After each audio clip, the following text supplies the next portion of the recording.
की। तो जो कोचिंग है आपने कहीं से कोचिंग ऑफलाइन ज्वाइन की थी या फिर ऑनलाइन, क्या सोर्सेज आपके थे?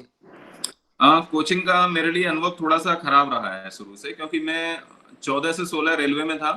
रेलवे के बाद सबको इंजीनियर बनने का ख्वाब होता है, तो इंडियन इंजीनियरिंग सर्विसेज का हमारे यहाँ एग्जाम होता था, जी। अब भी होता है। तो 17 में मैं रेलवे से जॉब छोड़ के मेडीजी में एडमिशन ले चुका था। जी। फीस जमा करने के बाद मुझे पता चलता है कि मैं कोचिंग के लिए बना ही नहीं हूँ। जी। ना लाडू सराय का माहौल मुझे सूट कर रहा था, ना कुछ। मैंने कोचिंग जैसे तैसे खत्म की। तो जी। जी। जब मैंने 22 में जब तैयारी शुरू की है, तो मैंने स्वयं से ही तैयारी करी थी, क्योंकि मुझे ये पता था कि मेरे पास पहले तो फाइनेंशियल का बहुत बड़ा इशू आ रहा था। जी। बाकी मुझे ये पता है कि कोचिंग में मैं सिर्फ समय काटता और कुछ नहीं, मुझे कुछ समझ नहीं आता है कोचिंग में। तो ये जी। सबका अपना परसेप्शन है कि किसको क्या पसंद है, लेकिन फिर भी रास्ता मिलता है कोचिंग से, ऐसा मेरा मानना है। जी। मतलब क्या तो फिर क्या करना चाहिए, जैसे जो नए छात्र हैं, कोचिंग जरूरी है या फिर सेल्फ स्टडी से भी संभव है सर? ये निर्भर करता है आपकी सिचुएशंस पे। अगर आपकी इकोनॉमिक सिचुएशन अच्छी है, आप ऑफलाइन जाकर के अगर करना चाहते हैं तो आप ऑफलाइन कर सकते हैं। वरना अब इस समय ये स्थिति है कि आप वैसे प्लेटफॉर्म का नाम नहीं लेना चाहिए, लेकिन पीडब्ल्यू वगैरह बहुत अच्छे सस्ते में दे देते हैं। तो क्या है कि हाँ। आप स्पेसिफिक कंटेंट मिल जाता है, टाइमली मिल जाता है, मेंटरशिप मिल जाती है, तो आपको पता चलता है टेस्ट लगाने पे कि हम चल कहाँ रहे हैं। ये जी। चीजें होना बहुत जरूरी है। बच्चे के साथ एक अनुशासन जुड़ जाता है, और टाइमली आप क्लास भी करते हैं और अपनी परफॉर्मेंस भी देखते हैं। तो मेरा मानना ये है जी। कि अगर अवेलेबल है तो करना जरूर चाहिए, जिससे समय बच जाता है। जी। अच्छा, थोड़ा प्रीलिम्स जो आपने तैयारी की उसकी स्ट्रेटजी क्या रही है, कैसे की आपने? देखिए, प्रीलिम्स के लिए फाउंडेशन का तैयार होना बहुत जरूरी है। जैसा कि जी। हमने देखा होगा कि यूपीपीसीएस में 2024 वाला जो पेपर आया था, वो जी। बहुत ही जबरदस्त आ गया था पेपर। तो वो जैसे हम लोग पहले घटना चक्र रट के निकाल दिया करते थे, यूपी के सारे एग्जाम को सोचते हैं कि घटना चक्र रट लेंगे और हो जाएगा। लेकिन उस समय क्या हुआ कि घटना चक्र रटने वालों का नहीं हुआ। यूपी पीसीएस 2024 का ये खेल था। 25 में फिर पलट गया, 25 में 112 क्वेश्चन घटना चक्र से आए। तो वो तो रिपीट कर दिया। बदला बदली। और बिहार में भी क्या हुआ था कि बीपीसी 70वीं जब दे रहे थे हम, तो पता चला वहां भी घटना चक्र पूरा कॉपी हो गया, और 71वीं में जी। ऐसा हुआ कि घटना चक्र का था पता नहीं चला। जी। मेरा ये मानना है कि पहले एनसीईआरटी से आप पहले फाउंडेशन मजबूत कीजिए। जी। 60 अच्छा। 12 सर, एनसीईआरटी। मैं मध्य प्रदेश से, मतलब मेरा सवाल ये था कि मैं मध्य प्रदेश लोक सेवा आयोग का मेंस दिया हूँ लगातार 4 बार, एक बार इंटरव्यू दिया हूँ, और फिलहाल मैं अभी इतिहास विषय से असिस्टेंट प्रोफेसर का इंटरव्यू दे रहा हूँ। तो मेरा क्या है कि एमबीपीएस से फाइनल चयन हो नहीं पाया, तो मैं अभी यूबीपीसीएस का सोच रहा था, तो उसके लिए थोड़ा सा मार्गदर्शन प्राप्त करें मेरे को। हम लोग उसी पे चल रहे हैं, उसी पे चल रहे हैं राजीव जी, उसी पे डिस्कस कर रहे हैं। धीरे उसी धीरे पे चलता चलेगा। टू द पॉइंट चलेंगे, लास्ट में हम लोग ये भी डिस्कशन करेंगे। जो भी नया स्टूडेंट है पुराना है उस पर डिस्कशन लास्ट ओके, में हम लोग करेंगे अभी। ठीक है, ठीक है, ठीक है। बाद में सभी लोग पूछिएगा। ओके। अभी म्यूट रखिए सभी लोग। तो जैसे कि सर, सबसे ज्यादा कौन से सब्जेक्ट पे आपने फोकस किया जिससे सबसे प्री आपका कवर हो पाए? मैं अपना बताता हूँ अनुभव। जब मैं जी। 2022 का प्री दे रहा था, तो मेरे केवल 53 मार्क्स आए थे प्री में। जी। मेरे लिए सेटबैक था। मैंने कहा ये कैसे हो गया, क्योंकि तैयारी उस दिशा में थी नहीं। यही सोच रहे थे कि कोचिंग दोबारा खोलें, कि अपना घर का बिजनेस देखें, दिमाग ऐसे ही चल रहा था। तो जी। मैंने फिर एनालाइज करना शुरू किया, तो मैंने देखा कि पॉलिटिकल अपना पॉलिटी जो है वो 23 से 25 क्वेश्चन अब कवर करता है। करंट जी। अफेयर्स देखा, 25 क्वेश्चन लगभग कवर करता है। साइंस को उठाया, साइंस देखा मैंने, 15 से 20 क्वेश्चन कवर करता है। मैंने कहा ये जी। बहुत इजी पोर्शन है जिनको मैं ले सकता हूँ। मॉडर्न हिस्ट्री उठाया, देखा 10 से 15 क्वेश्चन यहाँ से कवर हो सकते हैं। यूपी स्पेशल तो हम लोगों के लिए केक ऑफ बिट था, लेकिन आता नहीं है ना एग्जाम में, तो 4-5 क्वेश्चन तक हम मान के चलते हैं कि हो जाएगा।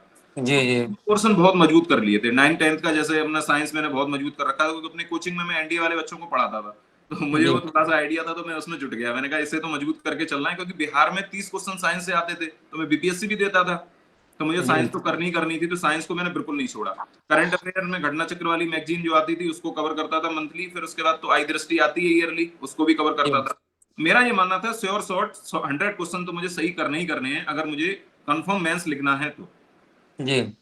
अच्छा सर, टेस्ट सीरीज और रिवीजन का क्या रोल है? टेस्ट सीरीज क्या करना चाहिए टेस्ट सीरीज के लिए? टेस्ट सीरीज का मेरा ये मानना है कि मार्केट में कोई भी टेस्ट सीरीज जो है वो यूपीपीसीएस के स्टैंडर्ड को फॉलो नहीं करती है। जी। चाहे कोई भी कोचिंग कितना भी जवाबदेही दिखा रही हो, लेकिन आप पेपर उठा के देख लीजिए और टेस्ट सीरीज को उठा के देख लीजिए। हाँ, ये बात अलग है कि 40-50 क्वेश्चन मिल सकते हैं, लेकिन उस तरीके का पैटर्न फिर भी आज भी फॉलो नहीं हो रहा है। तो जी। यूपीपीसीएस वन करके कोई चैनल है, उस पर क्विज चलते रहते हैं। जी। तो मैं क्या करता था कि वो क्विज ले लिए, और 6 महीने साल भर पहले से ही वो अपने क्विज लगा करके ऐसा करना होता है कि अपने यूपी के जो क्वेश्चंस जो आ रखे हैं यूपी पीसीएस में, प्रीवियस ईयर के आ रखे हैं पिछले 30 साल के, उनका जी रिवीजन हो जाए और 99% एक्यूरेसी होनी चाहिए, एक भी क्वेश्चन गलत नहीं होना चाहिए। मेरा सिर्फ ये फोकस था। जी। अच्छा, जो आप यूपीपीएससी बंद से कर रहे थे सर, उसके नोट्स वगैरह बना रहे थे आप क्या?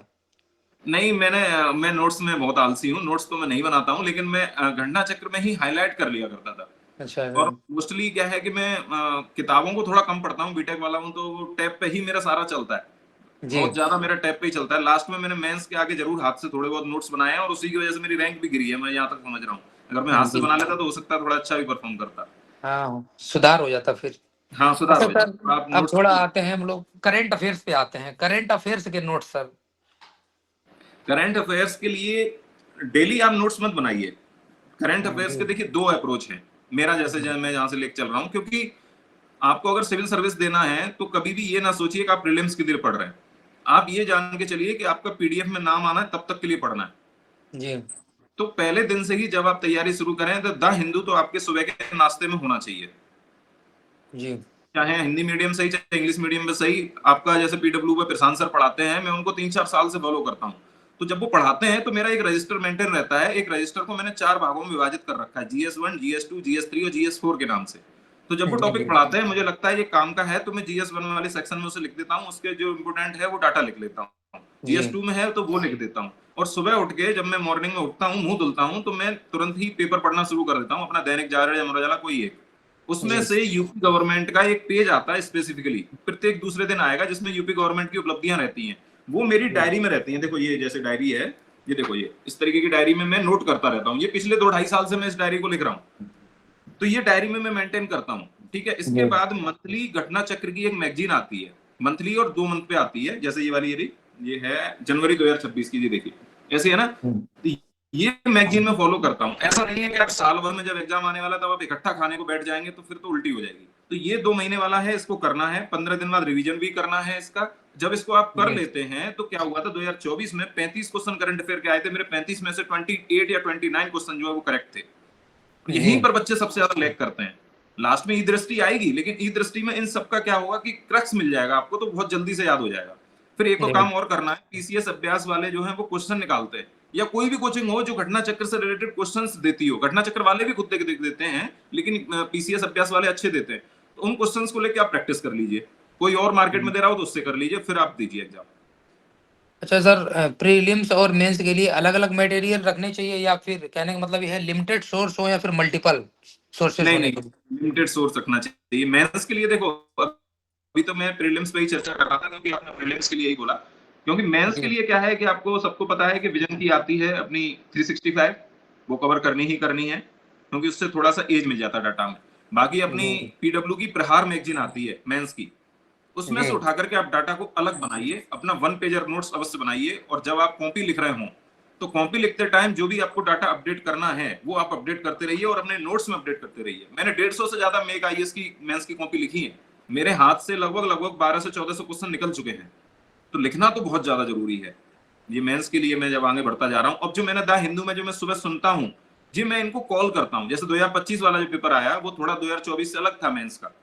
तो जी उसमें क्या करना है कि प्रैक्टिकल अप्रोच की तरफ शिफ्ट हो रहा है अपना मेंस, अब यूपीएससी की तरफ जा रहा है, तो एनालिटिकल अप्रोच आ रही है। तो जब आप डेली जब द हिंदू को सुनते हैं तो पहले तो आर्टिकल आता है, फिर उसके बाद न्यूज आती है, फिर उसमें क्रक्स वगैरह रहता है। तो 3 बार जब आप सुन लेते हैं तो कोई भी क्वेश्चन जैसे अगर बन रहा है तो उस क्वेश्चन को आप बना पाएंगे वहां पे किसी भी फॉर्म में। अगर कन्वर्ट कर देगा, जैसे बीपीएससी में भी कभी कभी कन्वर्ट कर देता है कि वो 2 पैरामीटर को जोड़ देगा या 3 को जोड़ देगा, तो आप उसको एनालाइज कर पाएंगे। क्योंकि अब प्रैक्टिकल अप्रोच पे क्वेश्चन आने लगे हैं, इसलिए करंट अफेयर को लेकर चलना बहुत जरूरी है। जी।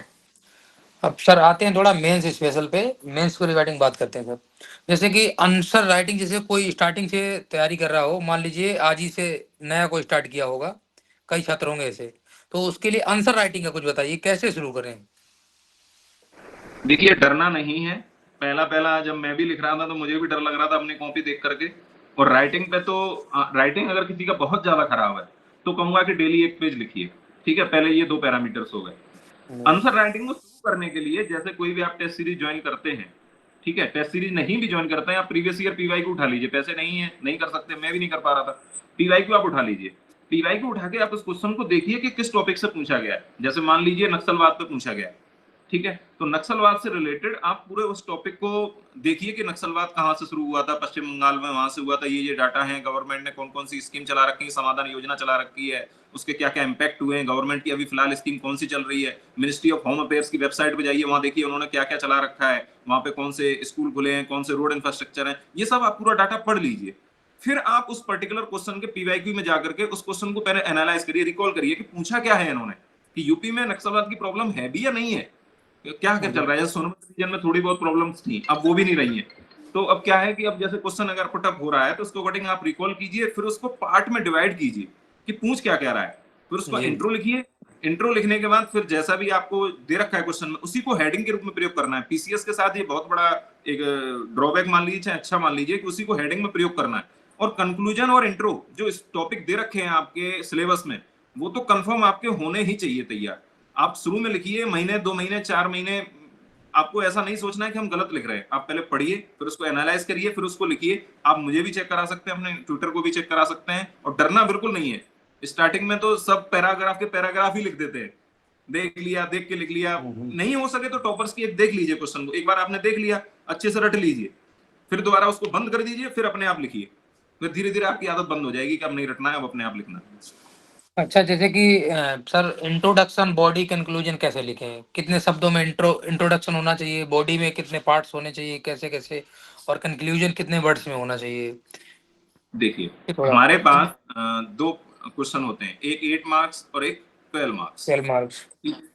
हमारे यहाँ वर्ड लिमिट भी रहती है उसी हिसाब से, जी 150 सॉरी 125 और उधर 200। जी ठीक है, क्योंकि 250 उधर हो जाती है, 150 250 यूपीएससी में होती है, अपने यहाँ 125 और 200 वर्ड होती है। जी अब मेरे पास जब 125 वर्ड हैं, तो मैं जब कभी भी 8 नंबर का क्वेश्चन लिखता हूं, तो मेरा जो इंट्रो रहता है वो 2 से 2.5 लाइन के बीच ही रहेगा बस केवल, जी और वही मेरा कंक्लूजन रहेगा, 2 से 2.5 लाइन के कंक्लूजन में रहेगा। अगर हम 12 मार्क का जब क्वेश्चन लिखते हैं तो 3 लाइन तक जाना चाहिए मैक्सिमम, उससे ज्यादा नहीं जाना चाहिए। इंट्रोडक्शन का मतलब है कि परिचय देना, आप सिर्फ परिचय दे रहे हैं, ये नहीं है कि आप एकदम ले जाकर के सारा मेंस का डाटा उसमें दे रहे हैं, नहीं, वो नहीं देना।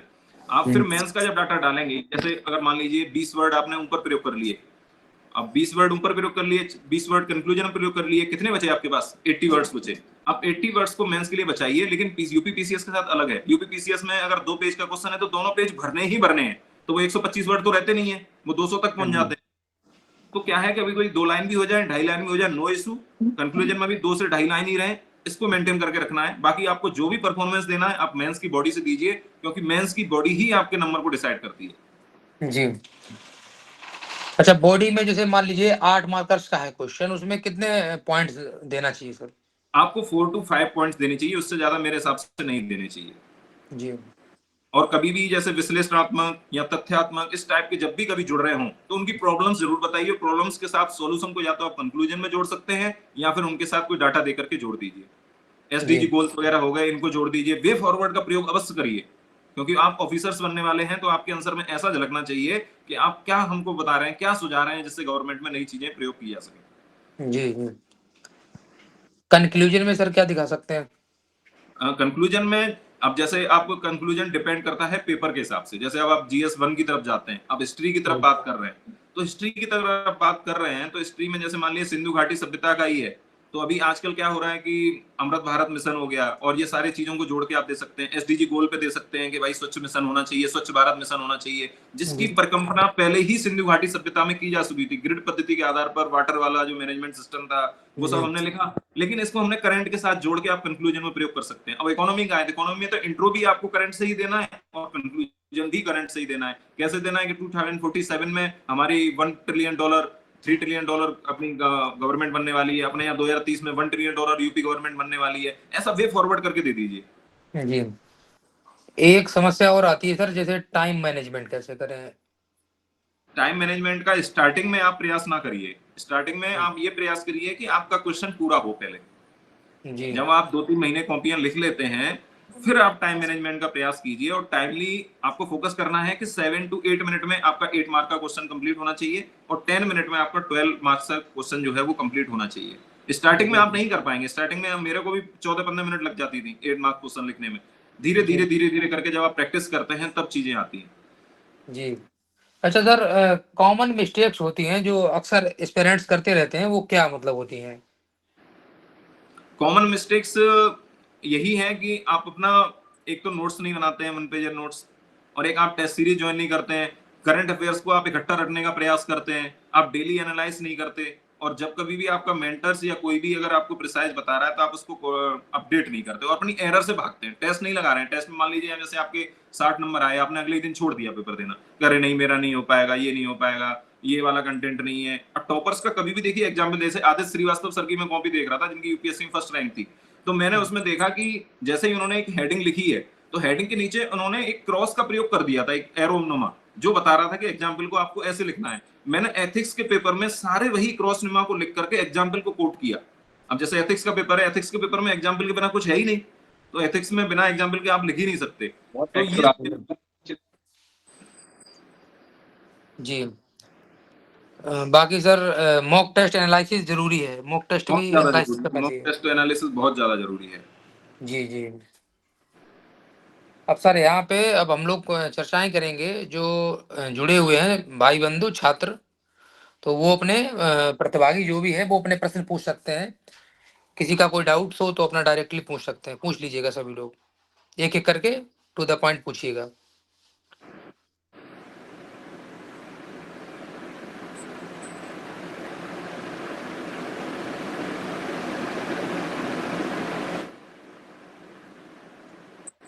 Hello sir, good evening.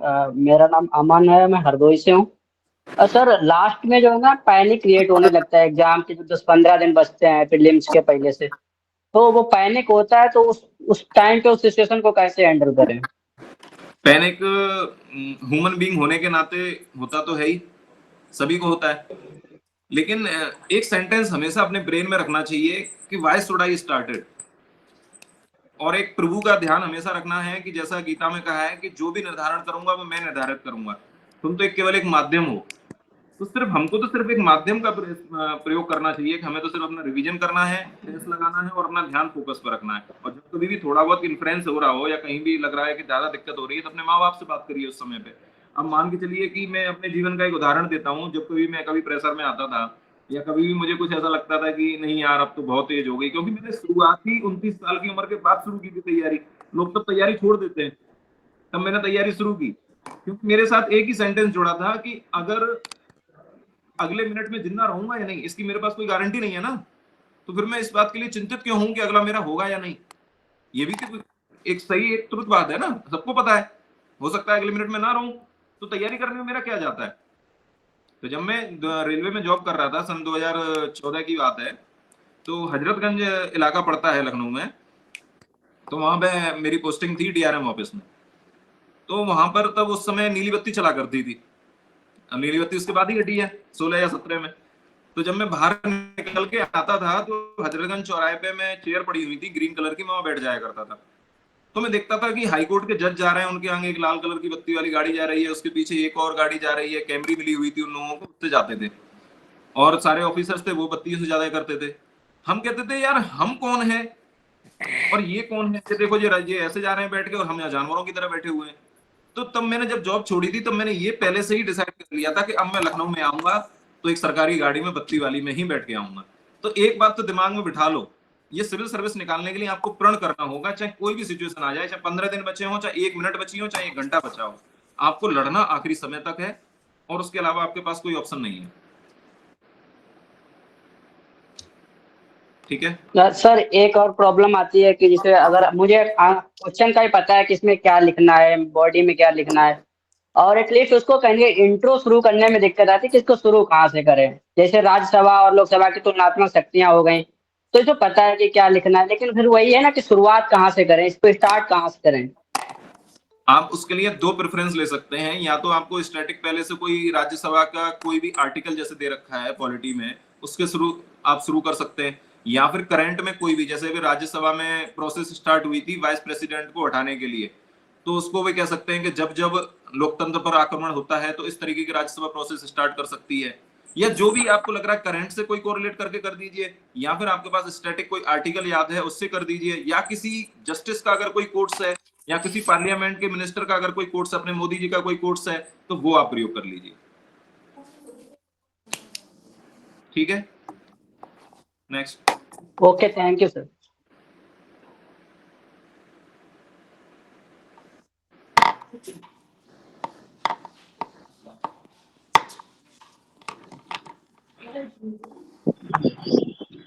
नमस्ते हाँ नमस्ते, बताओ बालकिशन, क्या हाल है आपके? जी। बढ़िया है सर। मेरा ये है कि जैसे मैं प्रीलिम्स के लिए तो सब बताती हैं, ऐसे घटना चक्री सारी होती है वो करो, और ये मेंस के लिए उसको बेस कहाँ से बना है, एनसीईआरटी को या तो फिर स्टैंडर्ड होगा दो। देखो, ज्यादा बर्डन नहीं लेना है, मैं पहले बता दे रहा हूँ आपको, मेंस के लिए बिल्कुल बर्डन नहीं लेना है। प्रीलिम्स का आप घटना चक्र पूर्वावलोकन का जैसे मैंने बताया, आपका 99% एक्यूरेसी रहनी चाहिए, एक भी क्वेश्चन गलत नहीं होने चाहिए, यहाँ तक आप पहुंच गए। लेकिन जब आप तैयारी करना स्टार्ट करते हैं तो मेंस की तैयारी उसी दिन से शुरू हो जाती है। तो आप मेंस की जब कॉपी लिख रहे हो, मेरा पहला मानना है 5 साल पुराने जो पीवाईक्यू हैं उन क्वेश्चंस को लिखना शुरू कीजिए। तो आपको कंटेंट की जरूरत तो बाहर से कहीं पड़ी नहीं, क्योंकि पीवाईक्यू है तो पीवाईक्यू के साथ आंसर भी है। पीडब्ल्यू की वेबसाइट पर पड़े हुए हैं वो वाले क्वेश्चंस भी जो प्रीवियस ईयर है, मैं शेयर भी कर दूंगा अगर आपको चाहिए तो, वो सारे के सारे वहां से आप जाकर के उनको एनालाइज करिए। बाकी मैंने बताया है प्रहार की मैगजीन पीडब्ल्यू की वेबसाइट पे है, वरना मेरे चैनल पे भी पड़ी है, मैं डाल दूंगा, उससे आप उठा करके कंटेंट को रिवाइज करके मेंस के क्वेश्चन लिखना शुरू कीजिए, जब तक आपका प्रीलिम्स क्लियर नहीं होता है तब तक। प्रीलिम्स के बाद क्या अप्रोच रखनी है वो मैं तब बताऊंगा आपको। फिर आपको मेंस के बस केवल शॉर्ट नोट्स बनाने और रिवीजन करने हैं, क्योंकि उसके बाद 3 महीने मिलते हैं, फिर आप सोचेंगे उसमें हम कुछ कर पाएंगे, उसके बाद कुछ नहीं कर पाएंगे आप। सिंपली प्रहार की मैगजीन रिवाइज करनी है और मेंस की कॉपी लिखनी है और करंट का डाटा अपडेट करना है, उसके अलावा आपको 1 इंच कुछ भी नहीं करना, नहीं तो बर्डन बहुत बढ़ जाएगा।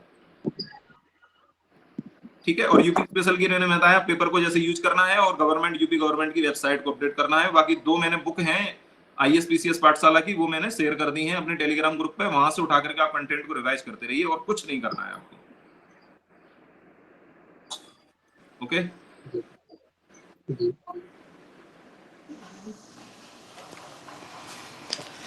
नेक्स्ट किसी का डाउट हो तो पूछ लीजिएगा।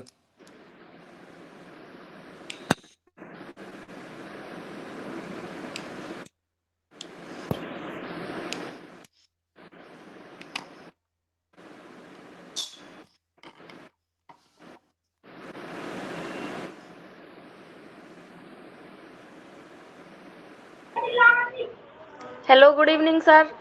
Good evening. सर मेरा एक डाउट है, मतलब मुझे बस ऑप्शनल में दिक्कत आ रही है, मेरा ऑप्शनल सेलेक्ट नहीं हो पा रहा है, तो आपके हिसाब से बेस्ट ऑप्शनल क्या होगा? आपका ग्रेजुएशन में बैकग्राउंड क्या है बेटा? अभी कैमरा तो ऑन, बीए। कैमरा ऑन कर लीजिए अपना पहले। यहाँ तक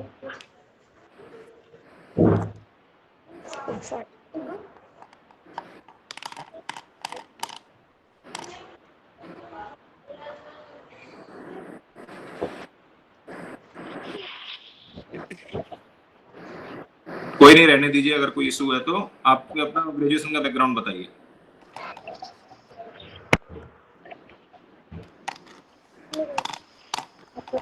सर मैं बता रही हूँ, बीए में अभी तो वो जियोग्राफी और यही सब सब है, बस जियोग्राफी, हिस्ट्री और हिंदी है। तो आप माध्यम क्या रखने वाले हैं यूपीएससी में ऑप्शनल में? नहीं, मैं तो वही तो समझ में नहीं आ रहा कैसे क्या रखें सर, मैं तो नहीं होता है। माध्यम रखने वाले हैं कि अंग्रेजी माध्यम रखने वाले हैं? हिंदी माध्यम है। हिंदी माध्यम है तो आपको हिंदी साहित्य की तरफ मुड़ना चाहिए, और अगर अंग्रेजी माध्यम है तो आपको जियोग्राफी की तरफ मुड़ना चाहिए। और आपको अगर छोटा कंटेंट करना है तो, क्योंकि सोशियोलॉजी आपके में नहीं है, तो सोशियोलॉजी में इंग्लिश मीडियम में ही नंबर मिलता है, अन्यथा मिलता नहीं है। तो कोशिश करिए कि आप हिंदी साहित्य को ही फिर ज्यादा प्रेफर करिए, और तो कोई ऑप्शन कम है, हिंदी मीडियम के रिजल्ट फिर और बनते नहीं है, हिंदी साहित्य में बनते हैं मोस्टली, यही दिख रहा है मुझे आजकल। हिंदी में तो यूपीएससी में बहुत रिजल्ट खराब होता ही जा रहा है दिन पे दिन, इसको थोड़ा माइंड में रखे तब आगे बढ़िएगा। इसके लिए बिल्कुल हताश नहीं होना है, अपना बनाए रखिए। जी नेक्स्ट बताइए।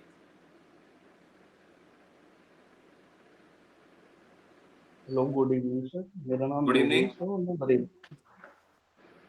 वॉइस क्लियर नहीं आ सर रही। मेरा ओके सर। सर अब वॉइस क्लियर है सर मेरा? हाँ आप क्लियर है, बताइए अजय जी। Okay sir.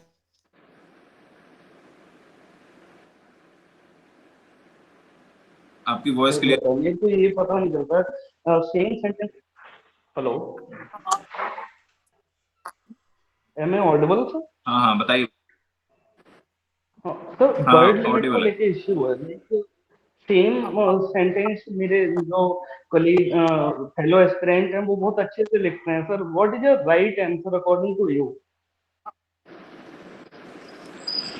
देखो यूपीपीसीएस का एक ही सिद्धांत है, आपके पास अगर 8 मार्क्स का क्वेश्चन है तो आपको दोनों पेज भरने ही भरने हैं, ठीक है ना। यहाँ थोड़ा लेबर वाला वर्क भी चलता है, इस बात को ध्यान में रखना है। और 12 मार्क्स क्वेश्चन है तो तीनों पेज भरने ही भरने हैं। लेकिन अगर आपको वर्ड लिमिट्स वाला इशू जो आ रहा है ना, तो इसको आप एज ए फ्लो चार्ट्स में प्रयोग कर सकते हैं। और आपको जब कभी भी जैसे कोई मैप बनाना है या कोई भी डाटा लिखना है या कोई भी बार चार्ट बनाना है, तो आपको राइट हैंड में छोटा सा एक ब्रैकेट बनाइए और उसमें आप अपने डाटा को डालिए, अपने बार चार्ट को डालिए। और फ्लो चार्ट्स में जब भी कभी आप कोई भी पॉइंट लिखते हैं उसके साथ नीचे एग्जाम्पल जरूर लिखिएगा, क्योंकि अगर हमने कोई भी लाइन कोट की है तो उसके साथ नीचे एग्जाम्पल लिखिए, आपकी वर्ड लिमिट कम भी होती जाएगी और रिप्रेजेंटेशन जो आपका है वो भी अच्छा लगने लगेगा। Okay sir. सर एक और, लाइक आपने अभी बताया वे फॉरवर्ड मेरे को यूज करना चाहिए, तो लाइक कुछ स्टैटिक सब्जेक्ट हैं लाइक हिस्ट्री हो गया, इसमें मैं क्या वे फॉरवर्ड यूज करूंगा या सारे सब्जेक्ट्स में